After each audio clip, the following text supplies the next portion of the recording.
what thereafter, the key issues that one would look forward to is the next government's attitude to growth, attitude to fiscal deficit. A Deutsche Bank report, like we just told you, highlights that a new government could want to pursue growth so decisively that fiscal discipline may well be a casualty. Taimur Baig of Deutsche Bank, who authored this report, is joining in to take that discussion forward.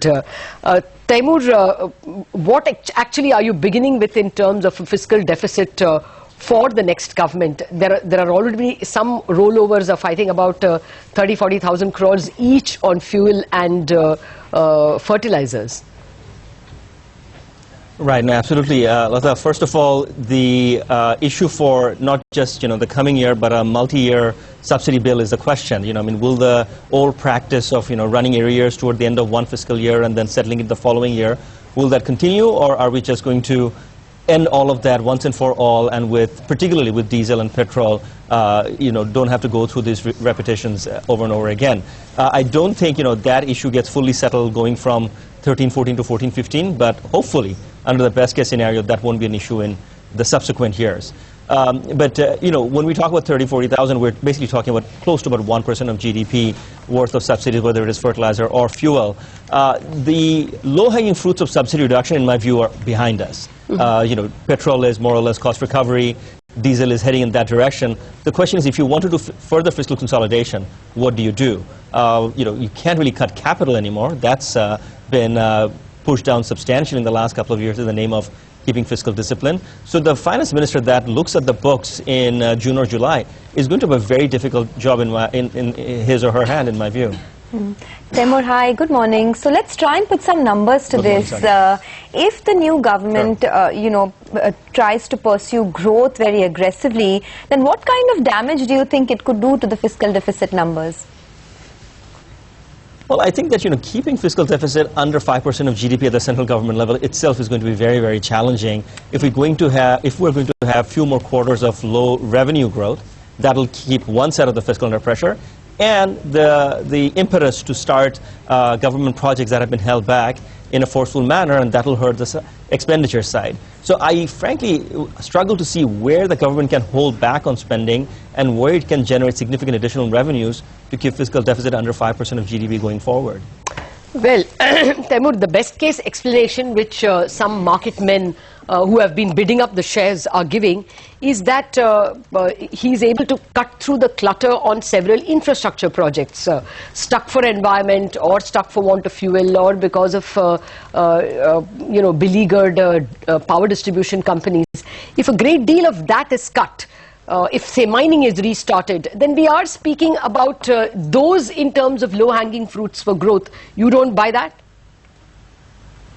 No, not at all. I mean, as you know very well, that most of the projects that are stuck are because of state government and local government related issues, not because of central government clearances. So I can't really see even a very, very strong prime minister somehow magically, turning or unlocking those blockages. So that's issue number one. Issue number two is, India's checks and balances, whether it comes from civil society or environmentalists or people who are fighting for land rights or worker rights, those things are not going to disappear with the advent of a new government. So those checks and balances will remain very, very forceful in my view.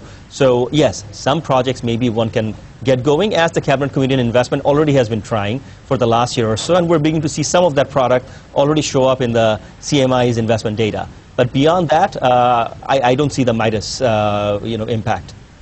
Okay, what's the fiscal deficit number you are working for the moment in FY15? So for the year 2014-2015, we're looking at 4.5%. Okay. Okay.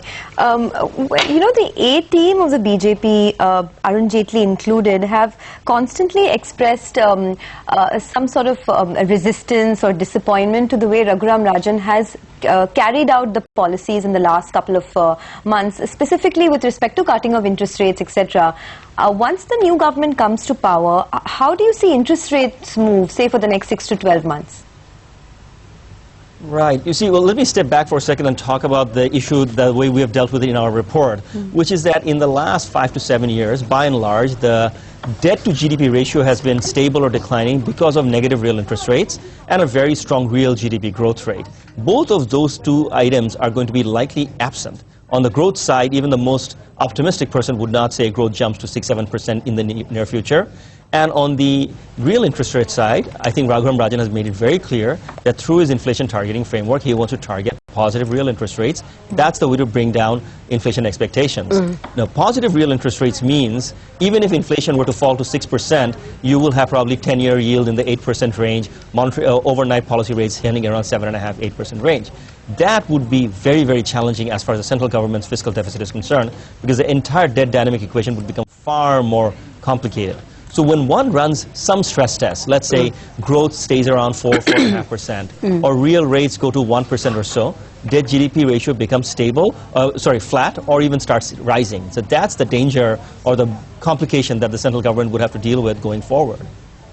Yes, there is that problem. But are you not giving any points to a possible political intangible in terms of Narendra Modi perhaps being better able to tackle state government heads? Now, I mean, we are putting a big if over there. We are just assuming it's an NDA government. We are assuming it's going to be led by Narendra Modi. But he has been speaking frequently that the Cabinet Committee on Investments, for instance, should be a committee of chief ministers. He has been speaking a very proactive relationship with chief ministers, often chided the current government for the Prime Minister not coming over and meeting any chief minister, either for GST or for any of the investment deblocking.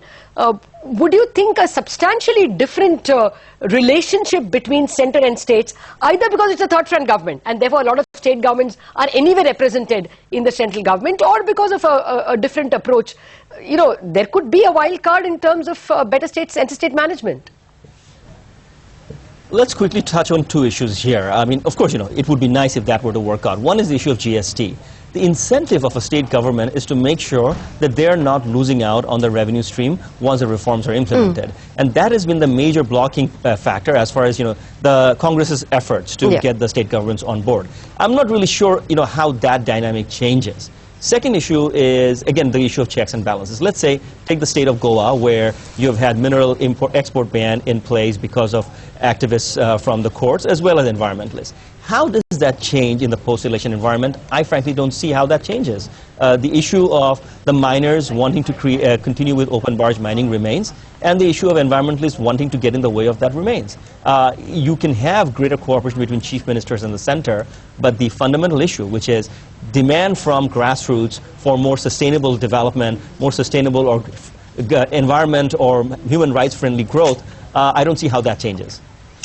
Well, you're convincing when you say that it's very difficult to see all this change, and perhaps our arguments are more in the nature of hope. But Taimur, what is your GDP assumption for the year? Right. So, Lata, as you know, that we and some of our peers have been focusing on the fact that India is far more a higher beta to global economic cycle now than it used to be even 5–7 years ago. So, since the trade to GDP share has become more significant, even if one is not particularly optimistic about a post-election dividend, one can be relatively constructive about the outlook, given that exports will probably do better in a stronger U.S., bottoming out China environment. So, we are looking at 6-ish growth for 2015–2016. You're looking at 6%. Yes. All right. On that positive note, thank you very much, Taimur Beg, for joining us.